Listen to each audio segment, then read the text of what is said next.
श्री शिवाय नमस्तुभ्यम दोस्तों, स्वागत है आपका आपके अपने चैनल शिव भक्ति मार्ग में।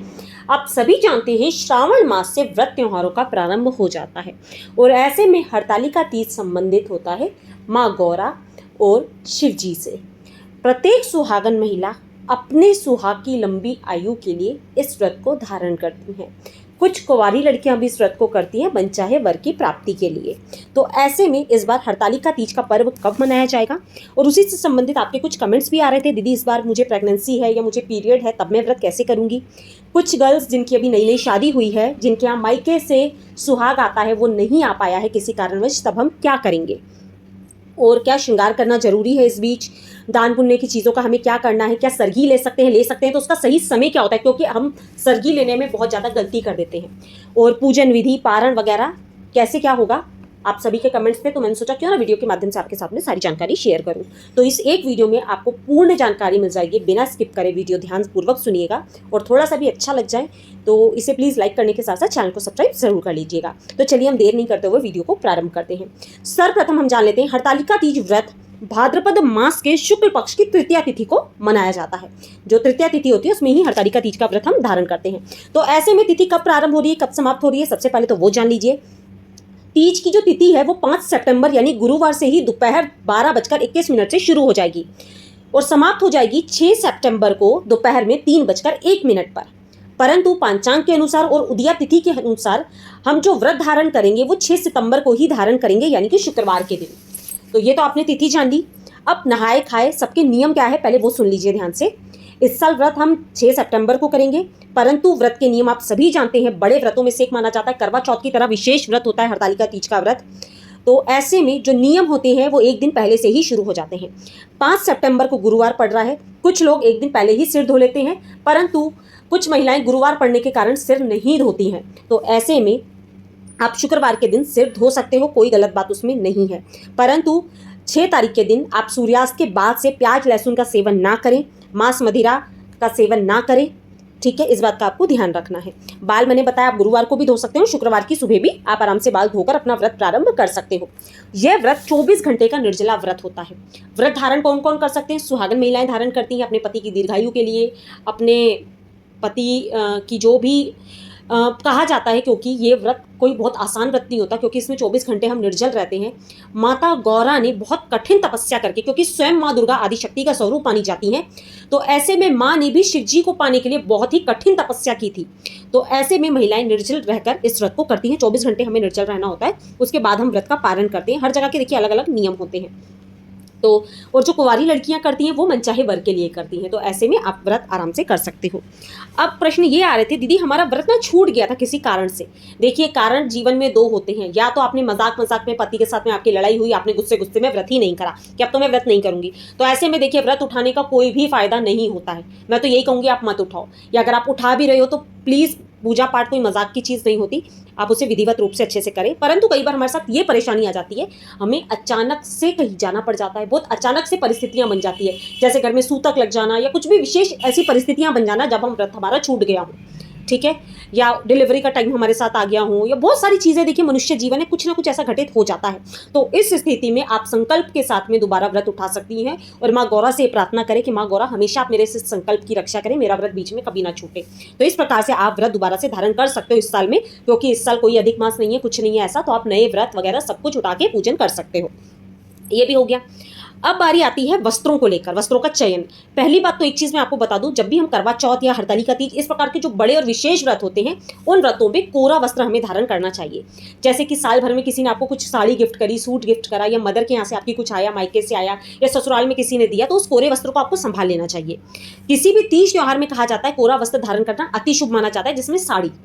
तो हो सके आपका समर्थ हो तो एक कोरी साड़ी जरूर लेकर आए अपने व्रत के लिए। यदि देखिए सबकी पॉकेट अलाउ नहीं करती है, आपका सामर्थ्य नहीं है, तो आप कोई भी जो आपका शादी का लहंगा हो या जो भी अच्छी सी साड़ी जो आप पहनना चाहते हैं उसे पहले ड्राई क्लीन वगैरह धुलवा के प्रेस करवा कर अपने तीज त्योहार के लिए आप रख सकते हो, ठीक है, ये भी हो गया। अब इसके बाद में जो सर्वप्रथम कार्य है सरगी का, क्या सरगी हमें लेना चाहिए या नहीं। देखिए ये व्रत 24 घंटे का व्रत होता है, तो ऐसे में सरगी आप बिल्कुल ले सकते हो, उसमें कोई दिक्कत नहीं है। सरगी लेने का सही समय जो होता है, आप रात्रि में 2-2:30 बजे उठ जाएं, यदि स्नान करते हैं, क्योंकि जब हम करवा चौथ करते हैं तो हमारे यहाँ स्नान करके ही सरगी ली जाती है। तो ऐसे में आप अपने अनुसार देख लें, स्वास्थ्य ठीक है तो नहा ले, नहीं तो नहाना कोई कंपलसरी नहीं है। गंगा जल का छिड़काव करें।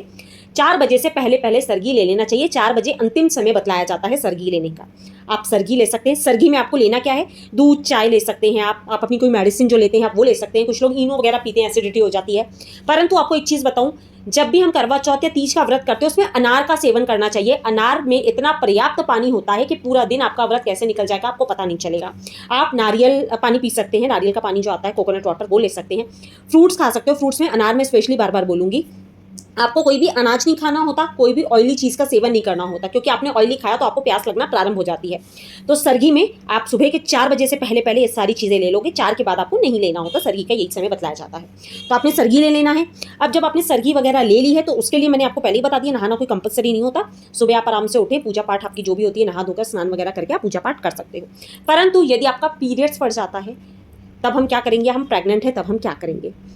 तो देखिए, प्रेगनेंसी और पीरियड्स दोनों की स्थिति में बताया सरगी आप ले सकते हो। अब जो प्रेग्नेंट महिला है, पहले तो अपने डॉक्टर से कंसल्ट करें, क्या मेरा स्वास्थ्य इस लायक है, मैं व्रत कर सकती हूँ, बच्चे को कोई हार्म तो नहीं होगा, कुछ नहीं होगा।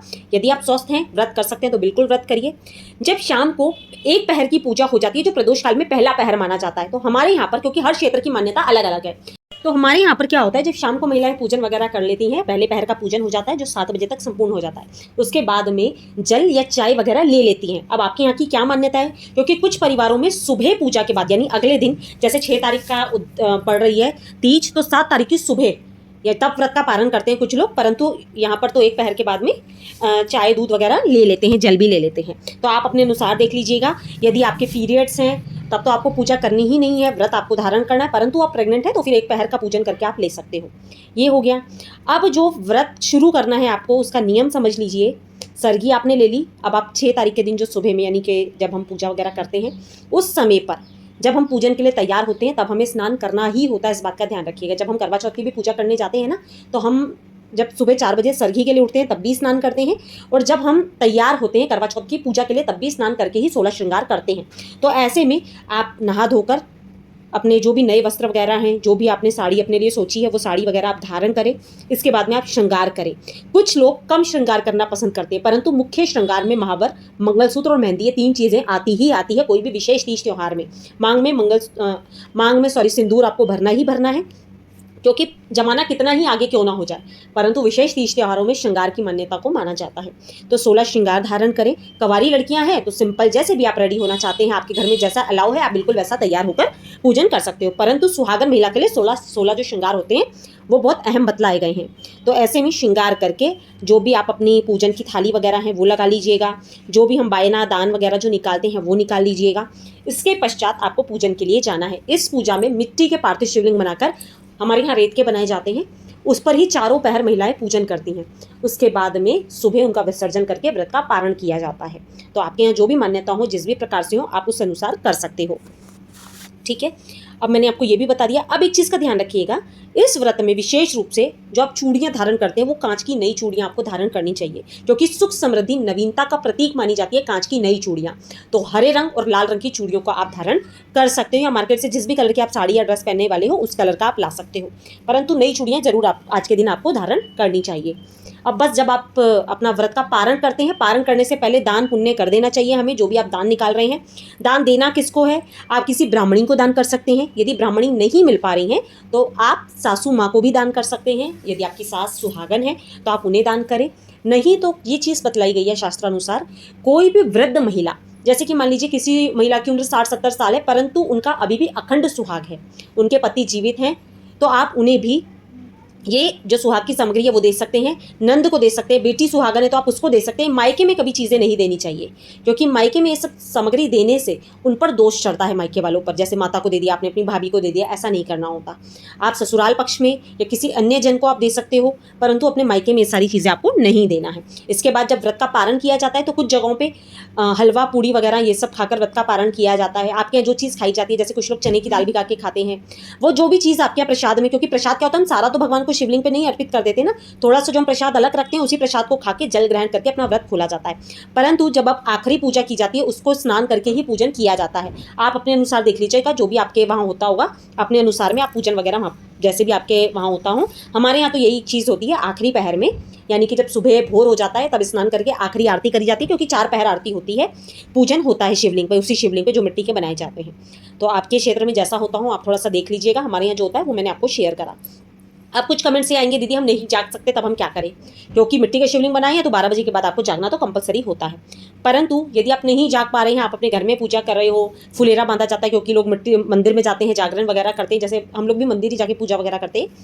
तो आप क्या करेंगे, मंदिर में जाके पूजा कर रहे हो तो रात्रि 12 बजे बाद अपने घर पे आके थोड़ा सा विश्राम वगैरह आप कर सकते हो, उसमें दिक्कत नहीं होती। परंतु यदि रात्रि जागरण किया जाए तो बहुत ही अच्छी बात बतलाई जाती है। तो आप अपने अनुसार थोड़ा सा देख लीजिएगा। वैसे तो विशेष तीज त्योहार है, ना सोएं तो बहुत अच्छी बात है, परंतु कई बार नींद लगी जाती है। वैसे तो हरतालिका तीज के दिन मंदिरों में भजन कीर्तन पूरी रात्रि भर होते हैं, महिलाएं जागरण करती हैं। तो आप भी जहां आसपास पूजन होता हो मंदिर जाकर बिल्कुल पूजा करें, विधि विधान से पूजन करें। आगे मैं लिस्ट भी शेयर करूंगी पूजन सामग्री की, क्या लिस्ट है, क्या साधारण विधि से आप घर में खुद भी पूजा कर सकते हो, सारी चीज़ें आपको स्टेप बाय स्टेप डिटेल में मिल जाएगी। अगर अभी भी मन में कुछ भी डाउट हो, कोई क्वेश्चन हो, तो आप मुझसे कमेंट करके पूछ सकते हो, ठीक है। और ये 24 घंटे का निर्जला व्रत होता है। तो मैंने आपको बताया सरगी में अनार खाना और नारियल पानी पीना बिल्कुल मत भूलिएगा। तो चलिए मिलते हैं अपने नेक्स्ट वीडियो में, तब तक के लिए श्री शिवाय नमस्तुभ्यम, जय माता रानी। दोस्तों वीडियो थोड़ा सा भी अच्छा लगा हो तो लाइक करने के साथ साथ प्लीज़ चैनल को सब्सक्राइब करना बिल्कुल मत भूलिएगा।